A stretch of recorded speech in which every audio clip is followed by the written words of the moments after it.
제가 지난 여름 휴가 때 읽었던 책인데 말의 시나리오라는 책입니다. 재미있게 읽었는데 다른 건 다 기억이 자세하게 나지 않습니다만은 그 책 시작에 이런 이야기가 나옵니다. 저자가 김윤나라는 분인데 요즘 방송에 또 많이 나오는 그런 사람입니다. 그분이 택시를 타고 가는데 갑자기 다른 차가 끼어들면서 급 브레이크를 밟아서 차가 반바퀴나 돌았습니다. 그 충격으로 뒤에 탔던 이 김윤아 씨가 몸이 꼬꾸라지면서 머리를 창문에 쾅 하고 들이받게 되었습니다. 그렇게 되면 보통 기사분들이라면은 손님 괜찮으세요? 라고 그렇게 물었을 텐데 이 기사분은 전혀 그렇지 않았습니다. 끼어든 차에 대해서 욕을 하면서 아주 운전을 거칠게 계속 화를 내면서 그렇게 차를 몰아대었습니다. 그때 이 김윤나 씨가 그 기사분에게 이렇게 말했다고 하는데요. 아저씨 괜찮으세요? 저는 괜찮아요. 라고 그렇게 한 것입니다. 근데 이렇게 말해놓고 나니까 너무 화가 나는 것입니다. 자기는 전혀 괜찮지 않았고 굉장히 많이 놀랐고 또 기사분이 욕하면서 지금 운전을 막 거칠게 해대는 상황이 너무 당황스럽고 화가 났는데 왜 아저씨 괜찮으세요? 라고 그렇게 물었을까? 그것도 모자라서 나는 괜찮다라고 덧붙이기까지 했을까 싶었기 때문입니다.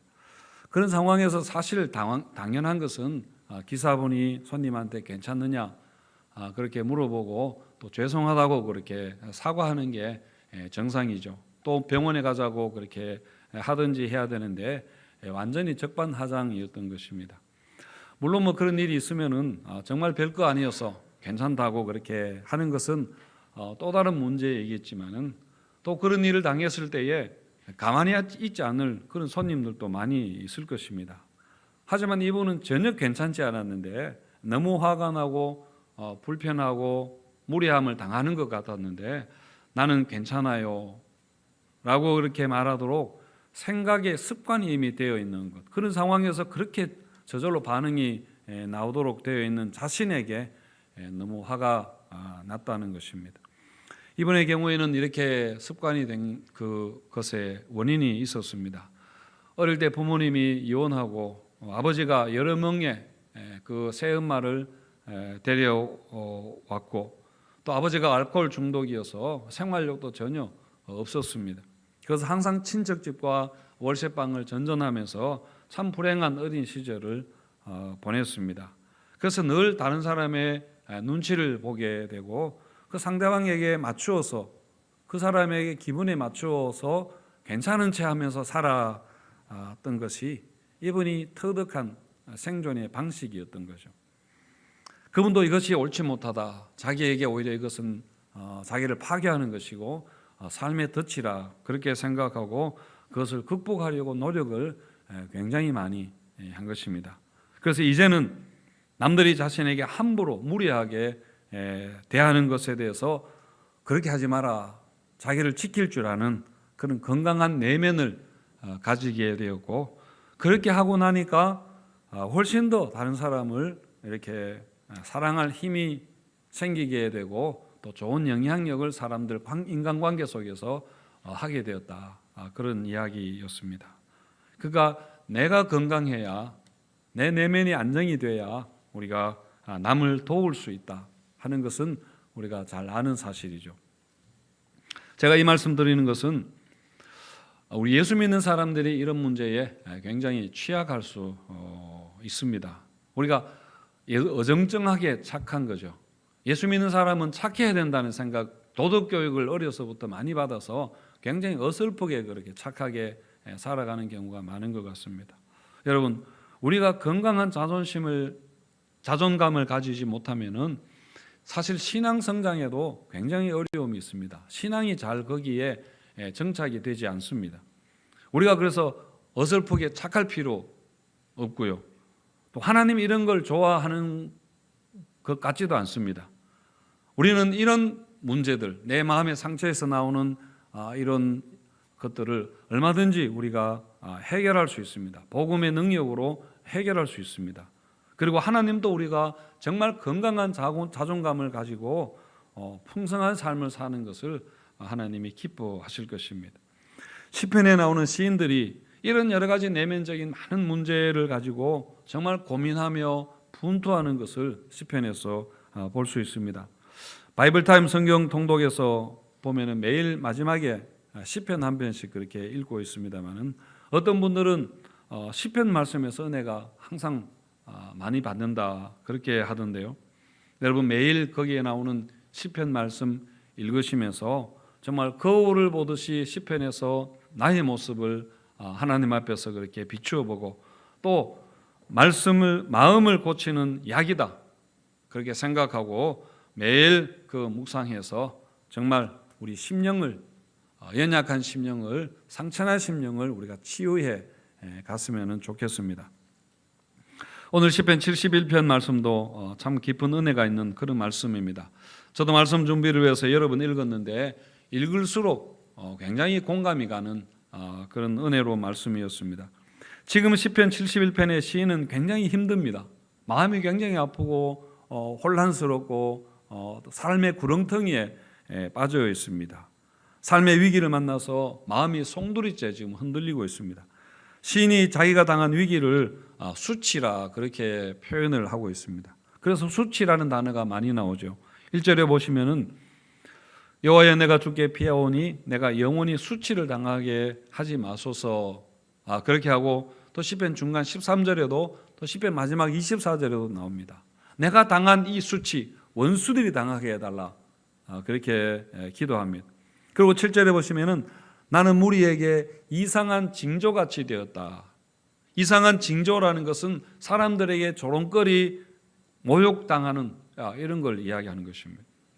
여기서 시인을 괴롭히는 그 원수가 무엇인가, 시인이 무슨 모욕과 그런 치욕을 당하고 있는지에 대해서는 구체적으로는 이야기하지 않고 있습니다. 내가 악인의 손에 빠져 있고 불의한 자의 장중에서 피하게 해달라 하는 걸 볼 때에 어떤 모함에 빠졌거나 사기를 당했거나 협박을 받고 있거나 그럴 수도 있습니다. 또 불치병에 걸려서 그 질병을 원수라고 표현했을 수도 있습니다. 그리고 만약 시인이 왕이라면은 지금 적군이 쳐들어와서 나라가 망할 것 같은 그 상황을 개인의 위기로 그렇게 노래했을 수도 있겠죠. 어떤 상황이든지 간에 시인은 지금 자기의 고난을 수치라 그렇게 원수에게 당하고 있다고 생각하고 그것을 두려움이라 이렇게 표현하기보다는 굉장히 심한 모욕감, 부끄러움이라고 그렇게 말하고 있습니다. 자, 그렇다면 이런 수치심을 우리가 어떻게 극복할 수 있을까요? 1절과 2절 말씀에서 여호와여 내가 주께 피하오니 내가 영원히 수치를 당하게 하지 마소서 그렇게 했고요. 3절에서도 주는 내가 항상 피하여 숨을 바위가 되소서. 5절 말씀에도 주 여호와여 주는 나의 소망이시오 내가 어릴 때부터 신뢰한 이입니다. 뒤에 계속 같은 말이 반복해서 그렇게 나옵니다. 이 시인은 오직 소망이 하나님께만 있다고 그렇게 믿고 하나님께 모든 것을 하소연하고 정말 하나님을 붙잡고 늘어지고 있습니다. 시편 71편이 24절까지 있습니다만은 내용은 사실 굉장히 단순하고 비슷한 내용이 반복되고 있습니다. 그냥 하나님 살려주세요, 하나님 살려주세요 라고 그렇게 부르짖고 있습니다. 주님은 나의 유일한 소망입니다. 내가 어려서부터 모태에서부터 내가 하나님만 믿고 살아왔는데 이제 와서 내가 어려울 때에 내가 쇠약할 때에 나를 멀리하시면 어떻게 합니까? 나를 버리시면 어떻게 합니까? 그렇게 말합니다. 한 번만 더 기회를 주세요. 제발 한 번만 살려주세요 라고 직설적으로 그렇게 부르짖고 있습니다. 정말 제가 옆에 있으면 저라도 도와주고 싶은 그런 마음이 있는데 또 그렇게 해결될 문제가 아닙니다. 이것은 하나님만 도울 수 있는, 하나님만 해결할 수 있는 문제라고 그렇게 보기 때문입니다. 우리 찬송가 380장 우리 1절만 같이 한번 불러보겠습니다. 380장 1절인데요. 나의 생명 되신 주 주님 앞에 나가 주의 흘린 보혈로 정케 하사 받아 주소서. 날마다 날마다 날마다 날마다 주를 찬송하겠네. 주의 사랑 줄로서 나를 굳게 잡아 매소서. 날마다 날마다 날마다 날마다 주를 찬송하겠네. 주의 사랑 줄로서 나를 굳게 잡아 매소서. 저는 매일 이 찬송을 부르는데요, 나의 생명 되신 주 주님 앞에 나갑니다. 이 말이 너무나 좋아서입니다. 나의 생명 되신 주 주님 앞에 나갑니다 했는데, 주님이 내 생명이시기 때문에 다른 무엇으로 대체할 수 없는 것입니다. 여러분, 생명을 무엇과 바꿀 수 있겠습니까? 그래서 주님이 나의 생명이니까 나를 받아달라, 나에게 생명이 있게 해달라는 것이고, 주의 사랑의 줄로 나를 굳게 붙잡아달라, 그렇게 하고 있습니다. 우리 찬송가에는 이런 절대적 의존을 노래하는 그런 찬송이 많이 있습니다. 주 떠나가시면 내 생명 헛되네 라는 찬송도 446장 있고요. 천부여 의지 없어서 손들고 옵니다. 주 나를 박대하시면, 주 나를 외면하시면 내가 어디에 가겠습니까? 하는 그런 찬송도 있습니다. 여러분, 이게 우리의 실존적인 그런 몸부림입니다.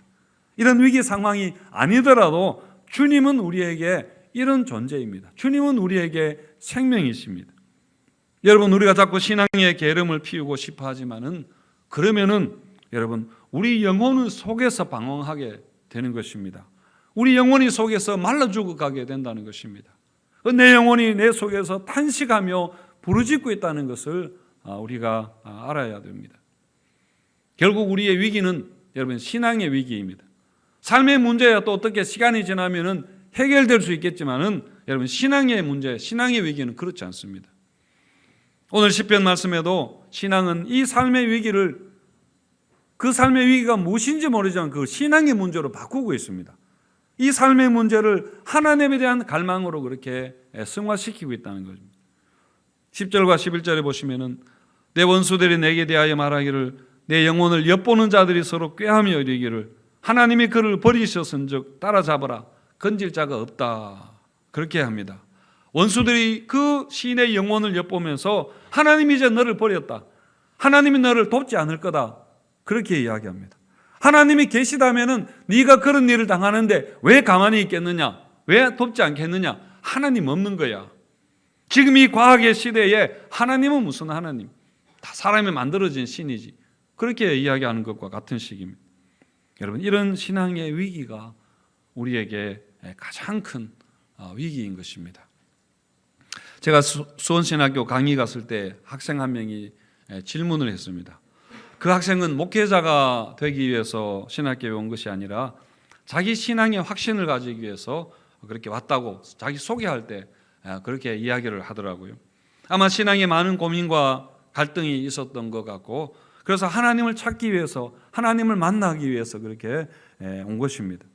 첫 시간에 저에게 질문을 했습니다. 교수님은 신학 공부가 신앙에 도움이 되었나요? 그렇게 하는 질문이었습니다. 그러니까 신학을 공부하면은 내가 하나님을 만날 수 있습니까? 하나님을 더 분명하게 그렇게 만날 수 있습니까? 내 신앙이 좋아질까요? 하는 그런 물음이죠. 그 질문에서 벌써 어떤 절박함, 갈급함이 느껴졌습니다. 그래서 제가 그렇다라고 대답했습니다. 그분을 제가 안심시키려고 그렇게 말한 것이 아니라 저의 솔직한 그런 준비된 답변이었습니다. 사실 저도 그 문제로 평생 고민해 왔다고 볼 수 있고, 어떤 면에서 지금도 그 질문을 가지고 그렇게 하고 있거든요. 저도 신학을 공부하기 전에 좀 다른 측면에서 이런 생각을 했던 적이 있었습니다. 뭐냐면은, 혹시 내가 신학을 깊이 공부해버리면은 기독교의 바닥이 드러나 버리면 어떡하지? 기독교 신앙의 근본적인 한계나 치명적 오류를 찾아버리면은 내가 그때 어떻게 할지, 하는 그런 쓸데없는 두려움을 가졌던 적이 있었습니다. 내가 공부해서 기독교의 바닥을 드러낸다. 그 생각하는 자체가 얼마나 건방진 교만한 생각이겠습니까만 어쨌든 그 당시에는 그런 적이 있었습니다.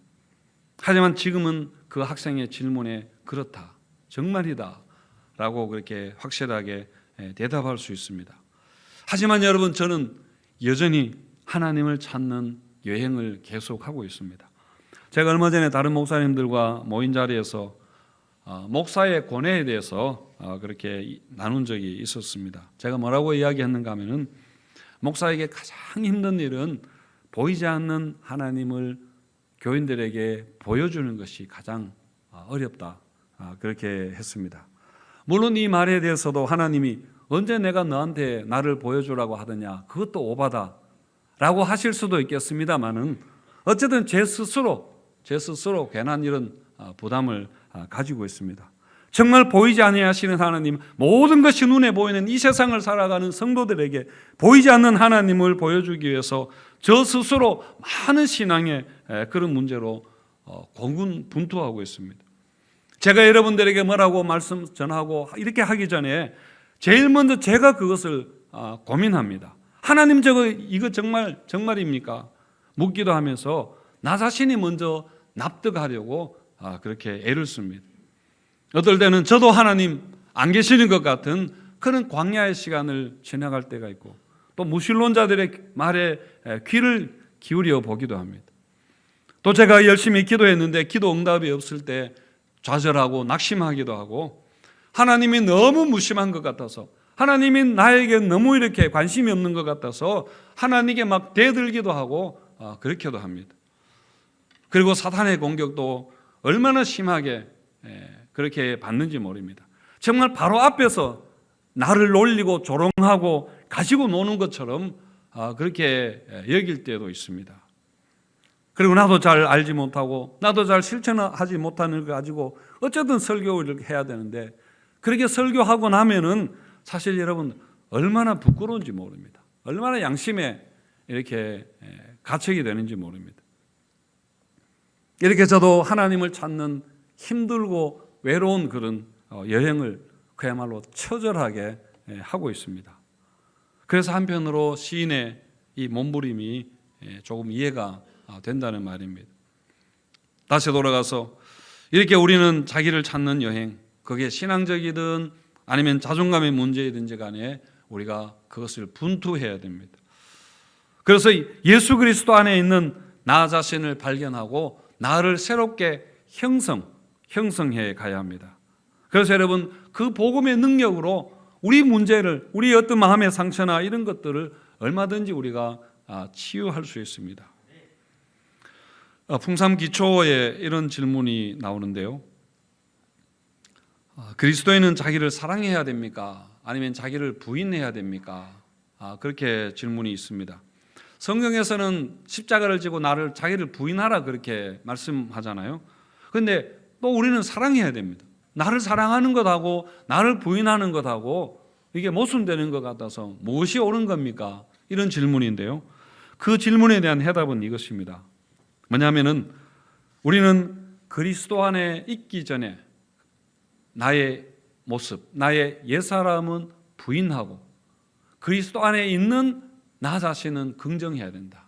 나를 사랑해야 된다. 그게 풍삼의 정답입니다. 예수 안에 있는 나 자신을 굉장히 우리가 소중하게 여겨야 된다는 것이죠. 여러분, 풍삼 공부가 바로 이런 자기 발견 공부입니다. 풍삼 공부에서 예수 그리스도 맨 앞에 나오는데, 예수 그리스도 안에서 일어난 세 가지 일, 그거를 말하는데, 첫 번째가 하나님이 나를 받아들이셨다. 하나님이 나를 받아주셨다는 거죠. 그 다음에 뭔가요? 나는 특별한 존재다. 나는 하나님의 작품이다. 너무나 멋진 하나님의 걸작품이다. 그 다음에 세 번째, 내가 새로운 하나님 가족 공동체에 속했다 하는 것을 확실하게 알게 하는 것입니다. 우리는 세상의 관점에서 나 자신을 보고 나의 가치를 보는데 우리가 이미 습관이 되어 있습니다. 우리의 가진 것, 우리의 사회적인 위치로 나를 평가하는 데 익숙해져 있는데, 여러분, 풍삼 공부를 통해서 하나님의 관점에서 나를 새롭게 보는 훈련을 우리가 하는 것입니다. 그래서 풍상 공부를 통해서 예수 그리스도 안에서 구속된 하나님의 자녀로서 나 자신을 찾아가는 그런 여행을 여러분 해보시기를 바랍니다. 아담이 범죄한 후에 두 가지 감정이 바로 수치심과 두려움을 가졌습니다. 그래서 아담과 하와가 나무 사이에 피하여 숨고 나뭇잎으로 옷을 만들어서 자기의 부끄러움을 그렇게 가리려 했죠. 그때 하나님이 그들을 찾아와 주셨고 나뭇잎 대신에 양가죽으로 옷을 입혀 주셨다고 했습니다. 그리고 그 양가죽이 바로 예수 그리스도라, 예수 그리스도를 가리킨다. 우리가 그렇게 알고 있습니다. 그러니까 여러분, 예수 그리스도의 보혈이 우리의 수치를, 우리의 부끄러움을 근본적으로 가려주는 것입니다. 사람이 죽는 것보다 싫은 게 부끄러운 것입니다. 수치심인데, 그래서 어떤 사람들은 수치심 때문에 죽어버리기도 하잖아요. 그래서 다시는 사탄이 우리의 이 수치심을, 이 부끄러움을 건드리지 못하게 우리가 해야 되는 것입니다.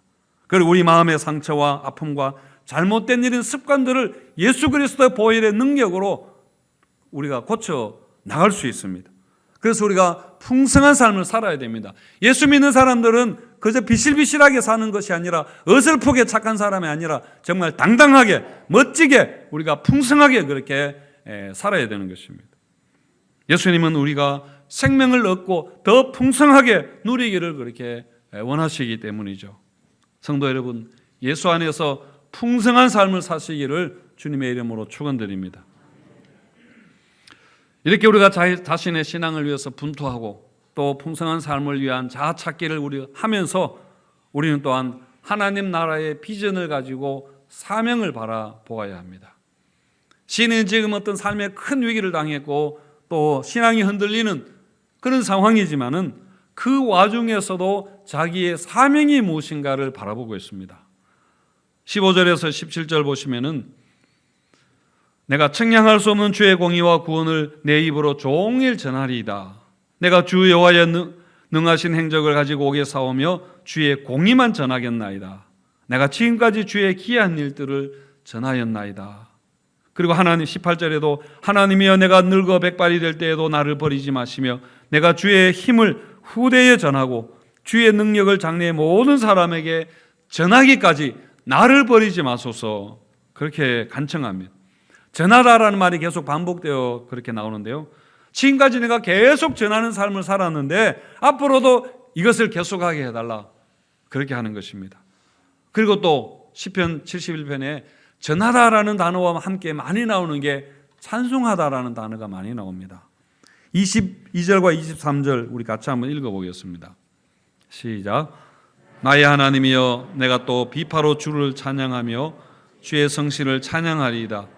이스라엘의 거룩하신 주여 내가 수금으로 주를 찬양하리이다. 내가 주를 찬양할 때에 나의 입술이 기뻐 외치며 주께서 속량하신 내 영혼이 즐거워하리이다. 그래서 저는 이 시인이 혹시 찬양 사역자인가 싶기도 합니다만은 어쨌든 하나님의 높고 위대하심을 찬양하고 전하게 해달라. 이 사명을 감당하게 나에게 생명을 연장해달라. 나에게 시간을 기회를 달라. 그렇게 하고 있습니다. 여러분, 이렇게 우리가 살아야 할 이유가 있다면은 사명이 있기 때문입니다. 사명이 우리 삶의 여러분 이유인 것입니다. 헨리 나우엔이 그 상처 입은 치유자라는 책에서 이 시대에 적합한 사역자는 상처 입은 치유자다. 그렇게 말했는데요. 우리 모든 사람들은 다 상처를 가지고 있습니다. 하지만 어떤 사람은 그 상처에 갇혀서 일평생 상처에 조종되며 그렇게 불행하게 살아가는 사람들도 있고, 어떤 사람은 그 상처에서 극복해서 상처와 고통으로 그걸 에너지로, 긍정적 에너지로 만들어서 다른 사람을 도와주는 그런 사람들도 있습니다. 그런데 여러분, 우리는 상처 입은 그런 치유자가 되어야 됩니다. 연약한 치유자가, 사명자가 되어야 합니다.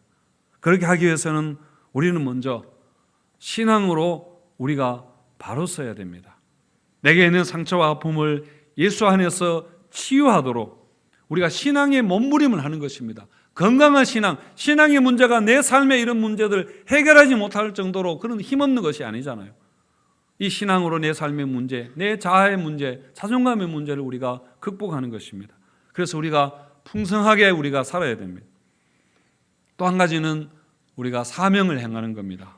그게 남을 도와주는 것이든 찬양하는 것이든 전도하는 것이든지 간에 여러분 어쨌든 우리는 우리에게 하나님이 사명을 주셨습니다. 지금 우리 삶의 자리에서 사명을 주셔서 그곳으로 보내셨습니다. 그곳에서 우리가 상처를 가진 채로 상처 입은 치유자의 역할을 우리가 해야 됩니다. 세비어 이야기라는 책에서 이거를 두 가지 여행이라 그렇게 했는데요. 바로 내적 여행과 외적 여행입니다. 내적 여행이라는 것은 신앙으로 우리 내면이 건강하게 되는 것입니다. 외적 여행은 우리가 밖으로 사명을 감당하는 것입니다. 에베소서 4장 12절 우리가 잘 아는 말씀, 이는 성도를 온전하게 하여 봉사의 일을 하게 하며 그렇게 했는데 우리가 온전하게 되는 것, 이것은 우리의 내적 여행에 해당하는 것이고 봉사의 일을 하는 것은 우리의 외적 여행에 해당하는 것입니다. 이 두 가지 우리가 동시에 해나가야 합니다. 내가 온전하게 된 후에 봉사의 일을 할 수 없습니다. 우리는 평생 온전하게 되지 않을 거니까요. 우리가 내적 여행 계속해서 온전하게 되기 위해서 애쓰면서 우리가 또 주신 사명을 그렇게 감당하는 것입니다.